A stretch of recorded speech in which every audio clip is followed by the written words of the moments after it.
Bismillahirrahmanirrahim. Excellencies, brothers and sisters, good morning, Assalamu alaikum, Sat Sri Akal, Namaste, Salamat, Tangahari, Sawan, and if I got that wrong, that's Cynthia's fault, and for Marcel, bonjour. It's a pleasure to be here this afternoon with you and to share a few thoughts. I was incredibly impressed with the thoroughness of Sarah's presentation. I think there's a lot of data in there, a lot of hard work on into that presentation, a lot of data that is going to be extremely useful, and very impressed by the fact that circa 15% of the investment that they make, or the profits that they make, go to good causes.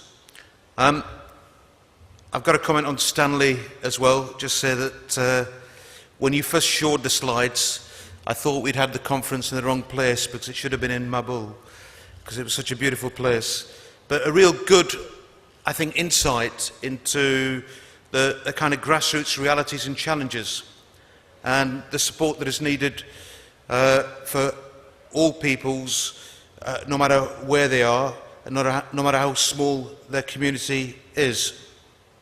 And that, in many ways, is the challenge with the Millennium Development Goals, because actually, broadly speaking, we're on track for many of them, not on track with others. But that masks certain areas where clearly there are some huge challenges. It's a pleasure to be here, in particular in Potaraja, which is an incredible vision that's been turned into a reality. And the Malaysians are known for their hard work. And if you look at the programme today, you'll see there wasn't a morning coffee break, there wasn't a lunch break, there's not an afternoon break. And I thought the dedication of these people to hard work and graft is second to none. Very impressed. So I didn't have any lunch, but I don't know about you guys. I suspect some of you might have. But just to say that there's a hadith which is in Islam, it's a saying or way of the Prophet, where it says, "He will never be deemed a true believer, he who fails to aid his starving neighbour despite his affordability to do so." And I would contend that prosperity for some is simply not sustainable, while poverty is a reality for many others. And so to enrich ourselves in this world, and perhaps the next, we must assist the poor, because by helping the poor, actually, we're helping ourselves. And that's a theme I'll touch on a bit later on. And, I mean, this presentation really says a few things. It kind of says that poverty doesn't exist in a vacuum. It doesn't exist in isolation. So I'll be speaking about poverty for sure. I'll also be speaking about politics and some of the challenges and some of the complexities that exist in our world. Because if you look at some of the MDGs, and we're looking at MDG 1 now, the economic crisis has really caused significant difficulties in the way that MDG 1 was progressing. But also conflict has caused considerable difficulties as well. Otherwise progress would have been much better than it has been. It was a chap called Lenin, and I don't mean John Lennon, but the other one, who said that there are decades when nothing happens, and then there are weeks when decades happen.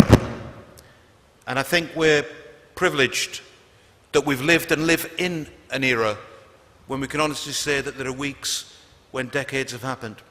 And if we look back, perhaps not that long ago, who would have thought that Reagan and Gorbachev would shake hands, perestroika ensue, the Berlin Wall come tumbling down? Who would have thought that Mandela and de Klerk would shake hands and apartheid come tumbling down. Who would have thought at the time that Rabin and Arafat would shake hands, bring hope in country? But actually, there might be some real extreme poverty within that country. Sustaining momentum, creating approaches that have cross-cutting effects, particularly the empowerment of women and girls. And you know, this is such a fundamental issue, the empowerment of women and girls, because they are the universities of our children. And if we don't invest in women and girls, then the universities of our children will not really be helping ensure that our children realise their potential. And strengthening global partnerships for development. I speak very briefly about the UK and our commitment to international development. And I suppose what I would say is, and I said this right at the beginning, in many ways we live in an interconnected and interdependent world. And that means that things that happen thousands of miles away can have an impact on our streets, our villages, our towns, our cities, our regions, our countries, no matter where we live. So even if somebody wanted to be an isolationist in this globalised world in which we live, it simply isn't possible. And if you look at issues like climate change, resource scarcity, disease, even terrorism, they don't respect national or international boundaries. And so if we can help make one part of the world a happier place, then all the world benefits from that. So in many ways, it's in our vested interest in the UK to help other countries who are less fortunate, because ultimately it helps us. And I'm very proud. I think perhaps we're, in the Western world, we're probably the only country where, despite the economic downturn, our aid programme year on year has increased, getting very close to the magic 0.7% of official development assistance as a percentage of gross national income. But you know, when you hear about statistics, it doesn't really penetrate in the way that I think most of us would like it to penetrate. I mean, I think Stanley proved that with a very simple presentation, which actually was very powerful because it got down to that grassroots. You could actually sense that community, you could see that community. So you see all these stats, you know, 1 billion people, what does it mean? It's a frightening number. And I think for me, my personal experiences have helped me to understand the challenges of development more than any statistics ever could. And I recognise not everybody has the privilege to actually physically encounter that in different parts of the world. I remember I was in Bangladesh and I met a girl and she was 9 years old. And she earned roughly 1 pence an hour for the work that she did, and she did embroidery work. And she worked about 5 hours a day, every day that God sends. And we'd engaged in an educational project whereby she got day release from her employer to do a bit of work on the educational front. And when I spoke to her, 9 years old, her aspirations for her children were very surprising, a bit mind-blowing to be honest.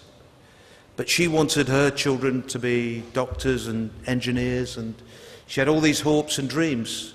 And all that had come from the education that she'd received during her engagement with this project. And education is so important that I know when Tony Blair was asked before he was Prime Minister of the UK, what are your 3 priorities for government? And he said education, education, education. And so I talked about women and girls being the universities of our children, and it is absolutely imperative that these 70 million children that I speak of, that number is drastically reduced. Actually, while I was also in Bangladesh at the time, we visited a slum called Mirpur, and there we'd helped a British charity working with a Bangladesh charity to develop some water-based projects, and one of them was to get 3 flush toilets in this slum in Mirpur. And there was huge celebrations at these 3 toilets, flush toilets. But when you think that 139 people shared these 3 flush toilets, and in many of our countries, in many homes, in one home, you might have 3 or more toilets. It gives you a sense of the privilege that we should feel each and every day for being who we are and where we are. And there are some countries in Africa where certainly a decade ago the life expectancy was sub 40 due to HIV and AIDS, but with a very small investment in antiretroviral drugs, we've seen huge increases in life expectancy, very little cost. And I remember approving a project in Pakistan for about 90 million, which was part of a project looking at newborn and maternal health. But that investment will have helped to save the lives of 35,000 mothers and over 300,000 children. Just gives you a quick insight into the power that aid can play. But of course, we know that it's not aid that will pull people out of poverty, but it's helping them grow their economies. And that's one of the biggest challenges, I think, that we have. And I'm pleased that firms now and companies are looking at CSR in a way that perhaps they never have done in the past. But just to give you an idea of the impact of UK aid by 2015, our aid will have ensured that there's access to safe drinking water and improved sanitation and hygiene for up to 60 million people. We will have supported some 11 million children into school. That's more than we educate in the UK, but at 2.5% of the cost. And in terms of vaccinations, we'll have vaccinated more children against preventable diseases than the whole population of England. But I move now to the political bit, I suppose, semi-controversial. It's not, I've never been controversial, but semi-controversial part of this discussion, presentation, whatever you call it. And that's looking at peace and prosperity, 2 sides of the same coin. Conflict and poverty are inextricably linked. And as such, managing conflict is crucial to everyone here today, and it's important to the world as a whole. And the key conflict statistics speak for themselves. It's estimated that the cost of conflicts in Africa is about $18 billion a year. It's estimated that the cost of one conflict equals the world's annual development aid. And for every year of civil war, a country's rate of growth falls by approximately 2.2%.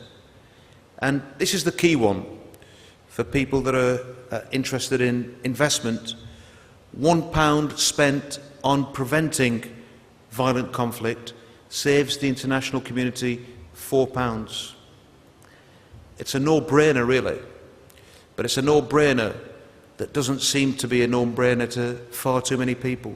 And I've got to say that we in the West have got to take our fair share of blame for where we are and why we are where we are. It's important to remember that while it's true that it's the poor that suffer disproportionately from conflict, and that's a point that I've emphasised throughout, It's also true that poverty is not always pecuniary, and on occasions, a real or perceived poverty of rights or justice can create violent tensions in wealthier countries, something that we've seen in the last few years. Of course, things like sectarianism or even religious extremism is another factor. In the Middle East and North Africa, we're seeing serious schisms open up, increased polarisation between Shias and Sunnis, Islamists and the mainstream. This, if unchecked, has the potential to devastate the region. And I'm not sure, in my heart of hearts, if people are fully alert to that possibility. These divisions must obviously be replaced by powerful and inclusive leaders with an inclusive vision. Leadership undoubtedly is the challenge here, and leadership you can believe in, which means good governance. But as I've said, that's not just a challenge for the developing world, it's a challenge also for the so-called developed world. And, you know, in Libya, we tolerated the death of 50 people in Benghazi before we introduced a no-fly zone and the UN and NATO stepped in to stop the bloodshed. Since Libya, we've witnessed the killings in Syria on a truly terrifying scale. Some 100,000 dead in Syria, 2 million refugees, 4.2 million internally displaced people, 50% of them children, 726,000 in Lebanon. That's almost a quarter of the population there. Yet there is no UN, no NATO, no no-fly zone. I merely pose the question, what message does that give? And if you feel abandoned by much of the world, and especially the New World Order, then do you really care who your freedom fighters are? Of course, Al-Qaeda is a serious threat for the medium to long term, as it appears is Hezbollah, but the people of Syria don't have the luxury of choosing. That's very kind. She just came with a note there saying 30 more minutes, please, Mr. Malek. Thank you. No, I promise you she didn't. She didn't. 25 minutes. The people of Syria don't have the luxury to choose who their defenders are. Our inertia, our inability to do the right thing by the people of Syria has been a key ingredient for where we are today. Of course, it's right to criticise, but equally we must recognise where this madness is, in part at least, where it came from, and our responsibility in all of that. But people will rightly ask, why are 50 Libyan lives worth more than 100,000 Syrian lives? And is it the case that if Syria, instead of just blood and tears, if the valleys and streets were full with oil, would we be in a different position today? And that's a logical conclusion that many people will come to. And this is where we in the West, I think, have let ourselves down. And I think history will be a harsh judge on us in the way that we've stood by truly shamefully. So our duty is, and mission in many ways, is to, in these parts, to make conflict a fact of life rather than a way of life. Sadly today, it seems to be a way of life for far too many people. And in Egypt recently, we witnessed the largest massacre of a pro-democracy movement since Tiananmen Square. And yet we seem to have turned a blind eye to it.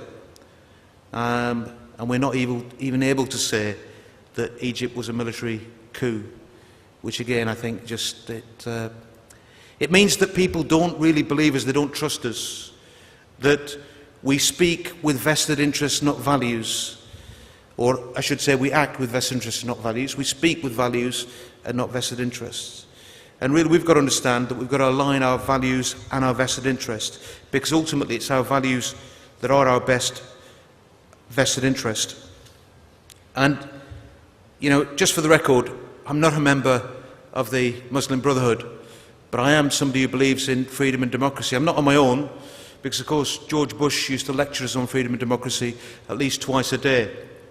But why is it okay for democracy in Iraq, but when the Palestinians have their democracy, we don't like it, we don't accept it? When the Egyptians have their democracy, we don't like it, we don't accept it. That no longer is democracy, that's hypocrisy. And we can't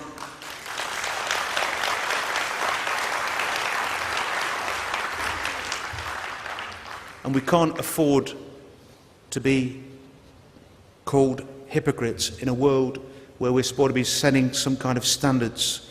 In conclusion, it was Martin Luther King who said, "Injustice anywhere is a threat to justice everywhere." Injustice anywhere is a threat to justice everywhere. And so I think things like the war on terror are actually doomed to failure unless we have a parallel war on the causes of terror. And that is poverty, that is disease, that is the lack of education, and that is the perversion of true religion. These are evils in our society.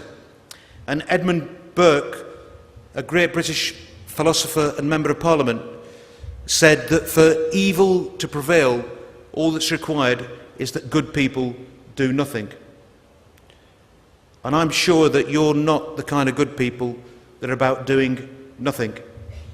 And I want to just finish with an anecdote, because some of what I've said has been depressing. And believe me, I'm not here to depress you. I mean, I find it depressing reading it. And I want to share with you an anecdote about being positive when faced with profound negativity. And it goes back to 1993, when I was part of a UN Human Rights and Educational delegation. And you're probably thinking, he was too young to be doing this in 1993. Well, I hope you are anyway. But nonetheless, I was there, 1993, and we'd visited a number of Jewish organisations in Israel, and we'd moved to the Gaza Strip, and we were sat with the most senior PLO official at the time, and the Oslo Accord was announced. And of course, if you're there and something like that is happening, you're not sure how big a deal this is. And some camera crews came busting in, and they thrust a mic into Jabal's face. Jabal was this senior PLO official. At the time, Arafat was in exile in Tunis, and the main delegates were in New York. And they said to him, "This peace, people are saying that it's nothing, and the PLO have sold out. What do you say to that charge?" And Jabal composed himself, and he said, "You're right. It is nothing. But the Palestinian people have never even been offered nothing before. And we're going to take this nothing and we're going to build something from it." And I would say that in the context of the MDGs and all the conflict we see, the tunnel is long and the tunnel is dark. But if we want to get through that tunnel, we need to focus on the light always at the other end. Thank you.